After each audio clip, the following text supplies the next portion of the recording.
На мяжы Беларусі з еўразвязам праезду абодва бакі чакаюць больш як 2000 машынаў.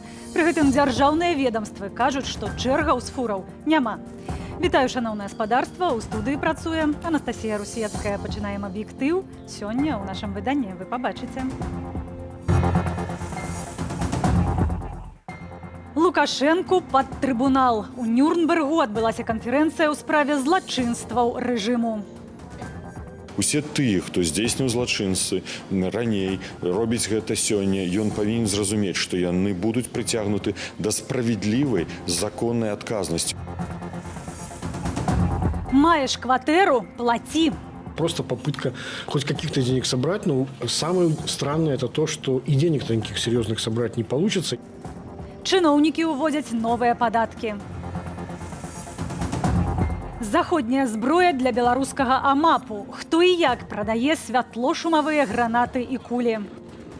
Никогда не было никакой нужды и никакой потребности именно в самих патронах, да, к данному оружию, потому что закупались данные боеприпасы через подставные фирмы.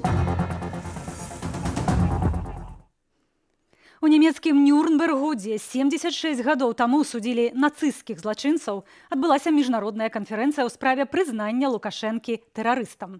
Злачынствы рэжыму супраць чалавецтва абмеркавалі беларускія і замежныя палітыкі, праваабаронцы, юрысты і ахвяры леташніх катаванняў. На месцы працуе наша карэспандэнтка Юлія Лабанова.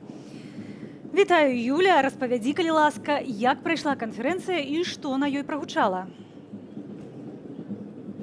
Вітаю, Настя, вітаю, спадарства. Так, мы знаходзімся ў Нюрнбергу недалёка ад Дому прэсы, дзе сёння праходзіла міжнародная прававая канферэнцыя, прысвечаная таму, каб прызнаць Александра Лукашэнку тэрарыстам і разгледзець прававыя механізмы ўздзеяння на тых, хто ажыццяўляў катаванні, хто аддаваў злачынныя загады.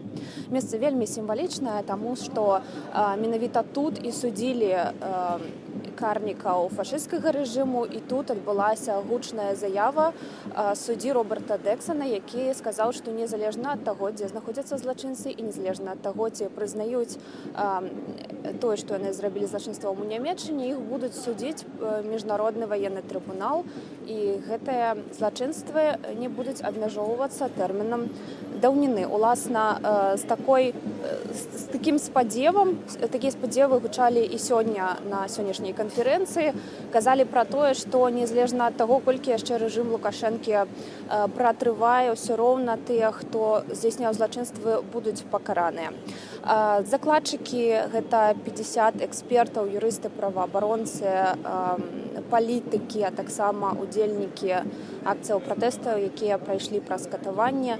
Гэта 7 краінаў: Беларусь, Літва, Польшча, Нямецчына, Францыя, Грузія, Злучаныя Штаты Амерыкі. Усе разам выпрацавалі такую пастанову па выніках з далейшымі крокамі дзеянняў, а менавіта гэта прапанова ўвядзення універсальнай юрысдыкцыі, паводле якой у любой краіне будуць судзіць злачынстваў, нягледзячы на тое, што яны знаходзяцца, напрыклад, у Беларусі. Калі іх немагчыма выклікаць на допыт, то тэрмін здзяйснення пакаранняў будзе неабмежаваны, і так ці іначай ім давядзецца адказаць за свае злачынствы. Пакуль гэта 3 краіны, у якіх разглядаецца справы паводле універсальнай юрысдыкцыі: Чэхія, Нямецчына і Літва, але спадзяёмся, што іх будзе больш. Таксама гучала прапанова прызнаць Александра Лукашэнку тэрарыстам, занесці яго ў спіс тэрарыстаў. І тут гаворка не толькі пра тыя загады разганяць мірныя акцыі пратэста і збіваць людзей, але і інцыдэнт з самалётам Ryanair з пасадкай прамысловай, дзеля якога быў задзейнічаны фактычна военный знішчальнік. Это міжнародны механізм расследавання парушэння правоў чалавека, таксама яго будуць выпрацоўваць пэўны трыбунал. Гучалі ўжо заявы раней Злучаных Штатаў і Еўрапейскага парламента пра тое, што Лукашэнку не прызнаюць легітымным кіраўніком дзяржавы. На сённяшняй канферэнцыі прагучаў заклік да іншых краінаў, каб таксама яго не прызнавалі выконваючым абавязкі прэзідэнтам і не прызнавалі ўрад. Ну і таксама чакаюцца далейшыя крокі ад еўрапейскага звязу. Гэта новая санкцыя, бо ўжо была прынятая рэзалюцыя, якую, уласна, і асудзілі катаванні, гвалт і назвалі фактычна Лукашэнку тэрарыстам ужо ў гэтай рэзалюцыі. Настя. Дзякуй, Юля. З падрабязнасцямі з нямецкага Нюрнбергу была наша карэспандэнтка Юлія Лабанова. А мы працягваем выданне. Калі мы чуем гісторыі пра бесчалавечнае стаўленне да палітычных зняволеных, мы павінны зрабіць усё магчымае для аднаўлення вяршэнства закона ў Беларусі. Гэтак на канферэнцыі ў Нюрнбергу выказалась Святлана Ціханаўская. І калі для ахвяраў рэжыму аднаўленне вяршэнства закона азначае спыненне катаванняў, то для іхных катаў асуджэнне і пакаранне. Тэму дапоўніць Валера Руселік. Лукашэнку і ягоных памагатых пад трыбунал. У вядомым на ўвесь свет Нюрнберзе праходзіць міжнародная канферэнцыя аб злачынствах рэжыму Лукашэнкі супраць чалавечнасці. І пакуль у самой Беларусі інагда не да законаў, удзельнікі прадстаўнічай падзеі ў Нямецчыне распрацоўваюць механізм прыцягнення цяперашніх катаў беларускага народу да адказнасці якраз такі паводле закону. Мы апрацуем дэкларацыю, мы апрацуем галоўныя прынцыпы падыходу лініі ціску, юрыдычнага ціску на рэжымы. Гэта вельмі важна зразумець, што такое універсальная крымінальная юрысдыкцыя, як яна працуе, якая яна дала вынікі, якім чынам кваліфікаваць гэтыя злачынствы як акт тэрарызму. Дарэчы, тое, што адбылося з самалётам Райнерам, гэта таксама кваліфікуецца як акт тэрарызму. І гэта далёка не самае вострае акрэсленне злачынстваў рэжыму Лукашэнкі, дадае польскі адвакат і эксперт ва універсальнай крымінальнай юрысдыкцыі Томаш Вілінскі. Пры гэтым, падкрэслівае эксперт, мы маем справу не з паасобнымі парушэннямі правоў і свабодаў грамадзянаў, а менавіта са злачынствамі на рэгулярнай аснове, што дазваляе разглядаць іх як адно цэлае. Не былі забытыя і злачынствы Лукашэнкі здзейсненыя ў папярэднія гады, у тым ліку выкраданні і забойствы палітычных апанентаў. Мы маем дачыненне з пагрозамі, прычыненнем людзям асаблівых пакутаў, з давядзеннем да самазабойстваў, з захопам самалёта, што ў часе канферэнцыі было агучана. Таксама ў закулісных размовах мы наўпрост гаворым пра магчымасць ужывання канвенцыі, датычнай перадухілення і карання генацыду. Дарэчы, менавіта Польшча першая ў еўразвязе распачала крымінальную справу па факце злачынстваў у Беларусі пасля леташніх выбараў. Таксама падобныя працэсы сёння вядуць Літва і Нямецчына. Сведчанні ад ахвяраў рэжыму Лукашэнкі прагучалі і перад удзельнікамі канферэнцыі. Нас поклали отфаром в пол, сбивали, связали руки за спиной, вводили у коридор, там еще збивали, я слухав різні тексти відносно того, що я поляк і що я приїхав у Білорусь, каб арганізаваць якусь каляровую рэвалюцыю. Гэта вельмі траўматычныя ўспаміны. І я лічу, што дастаткова я гэта ўсё ўжо ўспамінала, каб яшчэ раз пра гэта размаўляць. Таму кожны, хто жадае, можа зайсці на сайт жнівень 2020 і паглядзець, пачытаць кожную гісторыю таго, што адбывалася, якія катаванні там былі і як мы здолелі ўсё-такі выжыць. Асудзіць жа і пакараць злачынны рэжым Лукашэнкі, а таксама персанальна дыктатара і ягоных памагатых мае адмысловы міжнародны крымінальны трыбунал. Стварэнню гэткага трыбуналу і мае паспрыяць цяперашняя канферэнцыя. Усе тыя, хто здзейсніў злачынцы раней, робіць гэта сёння, ён павінен зразумець, што яны будуць прыцягнуты да справядлівай законнай адказнасці ў рамках міжнароднага правасуддзя, калі гэта раней не наступіць у рамках беларускага заканадаўства. І адказнасць рана ці позна абавязкова надыдзе, упэўненыя ўдзельнікі канферэнцыі, як надышла, да прыкладу, ў дачыненні ідэйных папярэднікаў рэжыму Лукашэнкі, якіх асудзілі таксама ў Нюрнберзе за злачынствы супраць чалавечнасці амаль 76 гадоў таму. Валера Руселік, Белсат. Новае расследаванне ад аб'яднання экс-сілавікоў «Байпол». Гэтым разам пра тое, як рэжым Лукашэнкі выкарыстоўвае механізмы Інтэрполу для пераследу палітычных апанентаў. Пад выглядам злачынцаў людзей спрабуюць вярнуць у Беларусь, дзе ім пагражаюць турэмныя тэрміны. Да чаго можа прывесці злоўжыванне міжнароднымі механізмамі? Надзея Бельская.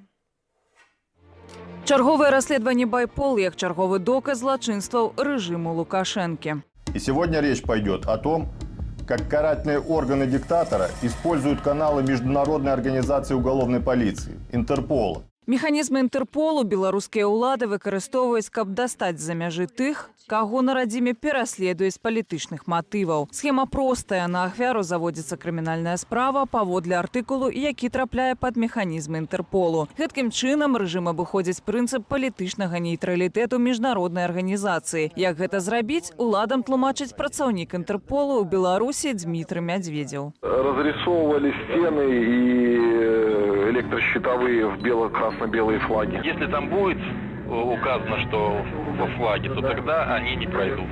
Если будет просто, что портили имущество, там разрисовывали краской, что-нибудь такое, тогда может пройти. Гэтак было з Макарыем Малахоўскім, якога затрымалі ў польскім горадзе Пясэчна. Менш чым за сотні яго ўдалося вызваліць. Пры гэтым палітычны матыў дзеянняў беларускага боку Варшава прызнала практычна адразу. Нягледзячы на гэта, цяпер Макарый вымушаны папярэджваць мясцовую пракуратуру пра свае перасоўванні. Я думаю, што навогуле Інтэрпол не можа просто праігнараваць запыт.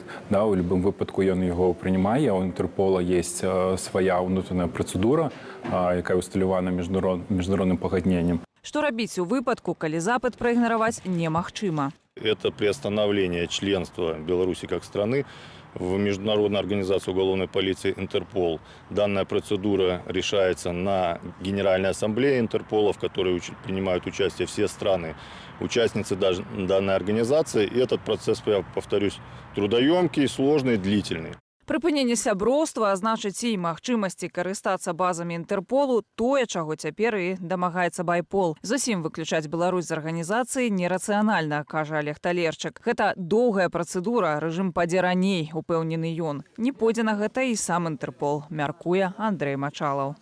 Усё-таки, ведаеце, палітычныя прыследы, яны, калі браць усю статыстыку, яны это вельмі невялікі працэнт у ўсёй колькасці той працы, якую робіць і па якіх запытах звяртаецца Беларусь да Інтэрпола. Адна з першых спробаў Менску выкарыстаць механізмы Інтэрполу для палітычнага пераследу абвяшчэння ў вышук Святланы Ціхановскай і ейнай паплечніцы Вольгі Кавальковай. Тады Літва катэгарычна адмовілася выдаваць жанчын. Андрэй Мачалаў мяркуе, што пасля гэтага кожны запыт у Інтэрпол з боку Беларусі будуць разглядаць з асаблівай увагай. Надзея Бельская, Белсат.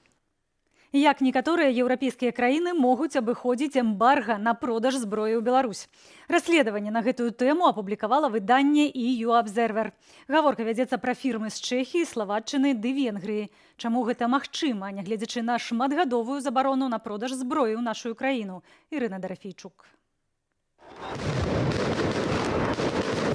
Прадаваць зброю ў Беларусь нельга, але магчыма. Паводле расследавання выдання EU Observer, чэшская фірма «Чэшская збраёўка» і славацкая XX Europe летась спрабавалі прадаць у Беларусь патроны і боепрыпасы. А венгерская Дефанго больш за 100 000 вінтовак і пісталетаў. Продаж меў адбывацца праз Малдову. Яны кажуць там в асноўным пра 2020 год, і гэта зразумець можна, паколькі гэтыя часы ў Малдове даволі смутныя, там адбываецца ўнутрапалітычная барацьба. Верагодней за ўсё, якраз такі вось гэтыя сілы, у тым ліку і лукашысты, спрабавалі скарыстацца такой сітуацыяй у Малдове, такой незразумеласцю, усім гэтым палітычным перапалохам дзеля таго, каб гэтыя шэрыя схемы, нават чорныя схемы актываваць. Міністэрства замежных справаў Малдовы пацвердзіла выпадкі нелегальнага продажу зброі і боепрыпасаў праз гэтую краіну, сцвярджаюць аўтары расследавання. Урад спыніў спробу экспарту грамадзянскіх боепрыпасаў у Беларусь. Яны былі канфіскаваныя і цяпер захоўваюцца на тэрыторыі Рэспублікі Малдова. Судовыя органы пачалі расследаванне ў гэтай справе, пасля чаго на мінулым тыдні былі праведзеныя некалькі ператрусаў. Боепрыпасы імпартаваліся з Вугоршчыны, але першапачатковыя вытворцы – Фінляндыя і Швейцарыя.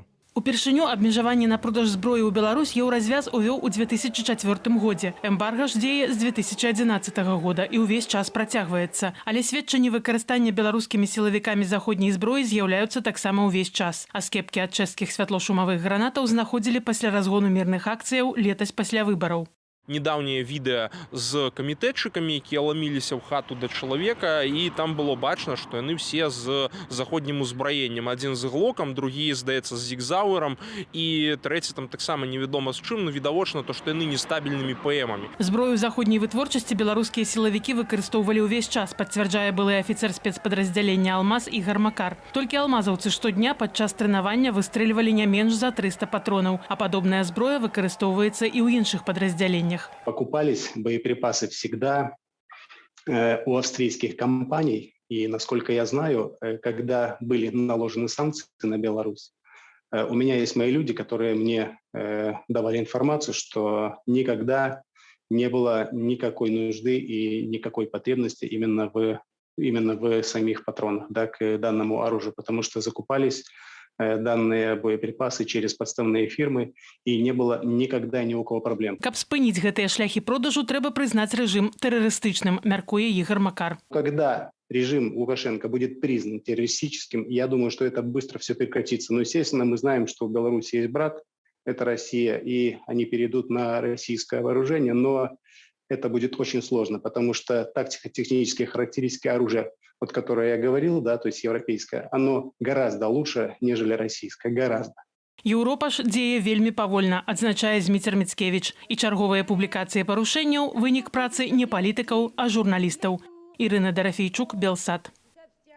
Міністэрства ўнутраных справаў Нямецчыны пацвердзіла, што мясцовыя ведомствы шукаюць арганізатараў міграцыйнага крызісу на ўсходзе еўразвязу. Раней паведамлялася, што Нямецчына расследуе дачыненне да крызісу канкрэтна Аляксандра Лукашэнкі. За апошнія 2 месяцы з Беларусі ў Нямецчыну незаконна трапілі каля 4000 мігрантаў. Тым часам за сотні польскія памежнікі спынілі 538 спробаў незаконна перайсці мяжу. Літоўскія – 39. Польскі бок паказаў відэа са спробамі сілавога фарсіравання мяжы 2 вялікімі групамі мігрантаў. Маўляў, 200 чалавек удалося спыніць толькі дзякуючы хуткаму ўмяшанню памежнікаў і вайскоўцаў. У сваю чаргу беларускі бок таксама паказаў відэа нібыта інцыдэнту на польскім баку. Беларускі памежны камітэт вінаваціць палякаў у жорсткім абыходжанні з мігрантамі. Маўляў, 8 кастрычніка польскія вайскоўцы спрабавалі прымусіць мігрантаў вярнуцца назад у Беларусь пры дапамозе гвалту і стрэлаў у паветра. Каб людзі не з'язджалі з вёскі ў горад. Гэтак міністр фінансаў патлумачыў запланаванае на лета увядзенне падатку на першую кватэру. Тым часам бізнес-саюзы напісалі ліст у адміністрацыю Лукашэнкі, у якім паскардзіліся на планы перагледзець падаткі для прадпрымальнікаў. Владзімир Старыковіч. 50 рублёў на год у Менску, 25 у рэгіёнах. У сярэднім такую суму заплоцім у якасці гэтак званага падатку на першую кватэру. Паводле міністра фінансаў, меншы падатак у рэгіёнах прастымулюе людзей не з'язджаць у гарады. Очевидно, что здесь тоже главным образом никакая не социальная справедливость, никакая не социальная политика, а просто попытка хоть каких-то денег собрать. Но самое странное это то, что и денег-то никаких серьезных собрать не получится. Я даже слыхал такую версию, что эту идею забросили исключительно для того, чтобы вызвать возмущение, а потом на фоне этого возмущения пойти навстречу общественному мнению и сказать, что ну ладно, так и быть, вот это мы делать не будем. Чарговыя змены ў падатковы кодекс, адмена адзінага падатку і спрошчанай сістэмы падаткаабкладання для ІП. Яе пакінуць толькі для юрыдычных асобаў. Даражэйшымі стануць і пакупкі ў замежных інтэрнэт-крамах. Накупленае праз інтэрнэт за мяжою нам давядзецца плаціць падатак на дададзеную вартасць. Увесці падатак плануюць з сярэдзіны наступнага года. В принципе, я считаю, что с точки зрения экономической логики в этом есть определенный смысл, потому что НДС по своему смыслу это налог на конечное потребление. То есть он должен платиться там, где потребляются эти услуги и товары, а не источником их платежа должны быть те, кто производит эти вещи. Так что, в принципе, в определенную логику есть. Другое дело, что далеко не в самый лучший момент такого рода налог вводится. Нашы эксперты мяркуюць, што прыбыткі дзяржавы ад запланаваных зменаў у падатковы кодэкс будуць мінімальнымі. І гэта хутчэй помста дробнаму бізнесу, які падтрымаў леташнія пратэсты. Вось у нас у краіне 9 мільёнаў прыкладна насельніцтва. Гэта 3 мільёна гаспадарак. Таксама прыкладна. Ну, 2/3 з іх жывуць у гарадах. Гэта 2 мільёна гаспадарак. у сярэднім, як кажуць, за кожную кватэру трэба будзе заплаціць недзе 50 рублёў. Усё гэта разам дае 100 мільёнаў рублёў. Это 40 мільёнаў даляраў. Ну як, на ваш погляд, гэта можа нейкі такі рашучыя змены ўнесці ў сітуацыю з беларускім бюджэтам? Вось усё гэта датычыцца і іншых такіх навел з іншымі падаткамі. Это таксама дробязь. Плануецца падвысіць падатак і на перавышэнне расходаў над даходамі фізічных асобаў, падвысіць стаўкі зямельнага падатку на нерухомасць, стаўкі ад прыбытковага падатку з фізічных асобаў, якія здаюць у арэнду жыллё, гаражы, машынамесцы. Акцызы на алкаголь і цыгарэты з наступнага года таксама падаражэюць. Уладзімір Старыковіч, Белсат. Абвесцілі нобелеўскіх лаўрэатаў у галіне эканомікі. У адрозненне ад іншых прэміяў гэтую ўвёў не сам Альфред Нобель, а банкі Швецыі. У памяць пра навукоўца. Сёлета яе памер склаў больш за $1 мільён. Усе трое лаўрэатаў працуюць у амерыканскіх універсітэтах. Дэвіда Карда ўзнагародзілі за эмпірычны ўнёсак у эканоміку працы. А Джошуа Энгрэста і Хіда Імбенса азначылі за метадалагічны ўнёсак у аналіз прычынна-выніковых сувязяў. Прэмія ў галіне эканомікі закрывае абвяшчэнне нобелеўскіх лаўрэатаў. Уручаць узнагароды традыцыйна ў дзень смерці Альфреда Нобеля 10 снежня. Другі год запар цырымонія пройдзе онлайн. Хронікі беларускай вайны піша ў сацыяльных сетках філосаф Павел Баркоўскі. Сёння ён госць праграмы «Размова». Глядзіце праз імгненне ў нашым эфіры. Я ж з вамі развітваюся. У студыі працавала Анастасія Русецкая. Да сустрэчы.